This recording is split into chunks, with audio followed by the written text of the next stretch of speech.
AFC South, Indianapolis, 11 wins. Don't they always go over? I mean, maybe this is the year they don't, but I'm not going to bet against them. I go over. I'm not going to bet against them either. I think they'll win at least 11, so I'm going to go over. I just don't know who they lose to. Yeah, and look, you know, I hate the Colts, and I think it's crazy to go over 11. Right, and I think that they choke in the playoffs. Having said that, they're the best regular season team by far. Except when they win the Super Bowl. Houston, 8.5. I'm going to do it. Finally, they're going to go beyond 8-8. I say they go 9-7, so I'm going over. I'm going to go significantly under. I think. Really? Yeah. They have Why? The toughest schedule in the NFL.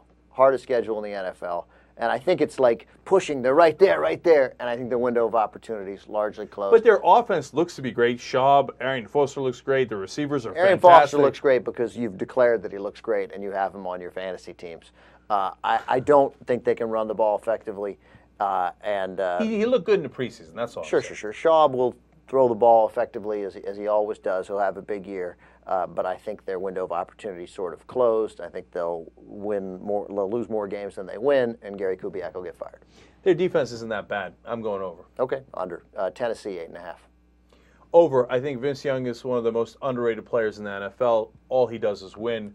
Look at his overall winning record. Chris Johnson, obviously best player in the league. Their defense, I think, will go back to being serviceable as they were, you know, 2 years ago they were fantastic. Last year, I don't know what happened. They may get Haynesworth from the Redskins. Well, that would be interesting.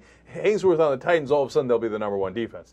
So they're going to win games. They're going to go over. Second toughest schedule in the NFL. They're also going under. You think they're going under? Yeah. I'm not buying what you're selling in this division. I think the Colts are going to run the table in this division. Jacksonville, 7. Under. I think Jacksonville could implode, especially if anything happens to MJD, obviously, right? But who do they have other than MJD? Here's the answer. No one. No one. I mean, I'll look at that team. I think they're lucky to win 4 games. Mike Sims, Baxter Burney. I rest my case. I'll go under for them too, but I don't think they're that much worse than the other teams. I think that we're looking at 2 7-9 teams, a 6-10 team, and a 12-win team for the Colts.